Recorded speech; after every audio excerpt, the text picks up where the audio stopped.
Hi, this is Jenna again, your friendly teaching assistant, and I wanted to make some concluding remarks about last week's discussion.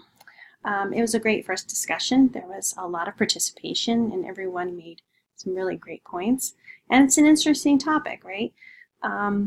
Terminology, what should we call it? On one hand, we have people first language, and people first language puts the person before the label. So blindness does not define who an individual is. They are Susan, who has a visual impairment. On the flip side of the issue is that there is no shame in blindness. So an individual can be identified as a person who is blind. Then there are other terms, an individual who has vision loss, an individual who is legally blind, it's another term. And you all made interesting points for and against different things. People first language makes sense in a lot of ways. As many of you brought up, there's still a lot of negative connotations around blindness. In our society, unfortunately, people still view individuals who are blind as somehow less than capable. They need all this assistance, and there's pity around the term. And so it makes sense that we would refer to that individual as a person who is visually impaired, and that makes complete sense. It seems like the right term. Blind also seems like the right term. There's no shame in being blind, and so many people I know prefer that term. So the discussion is really around what is the right term, and I'm going to throw my 2 bits out there and say that it's not up to me to decide which is the right term, because I don't carry that label. I'm not a person who is visually impaired, and I am not blind. I am not legally blind. I have no vision loss. And so I cannot decide what is the right term.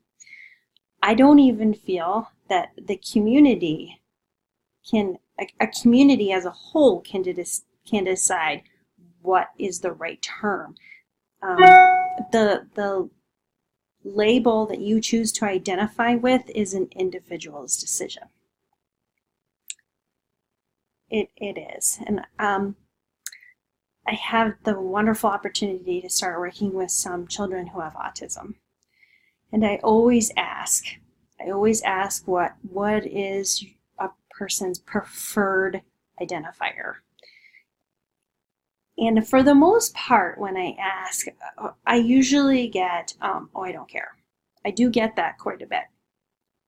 But a few weeks ago, I had a mom, I asked, and she said, "Thank you for asking.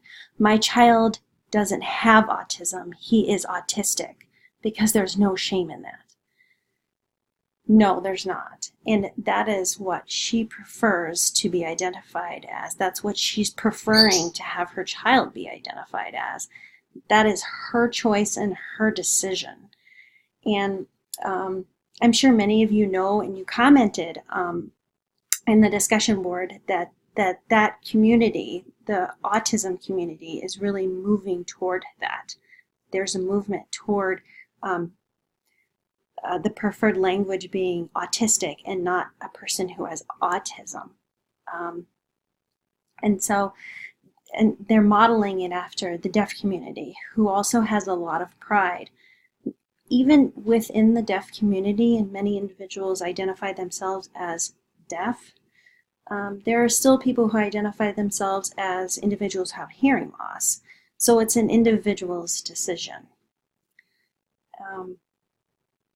So again, it's really always ask, because it's the right thing to do and it's the respectful thing to do. It's the person who carries the label that gets to decide how they're identified. So I leave you with that. And also, remember that your first post for the week needs to be done by Wednesday at midnight. Yeah, to get full points, that's really necessary. So I look forward to this week's discussion, and yeah, I'll see you next week.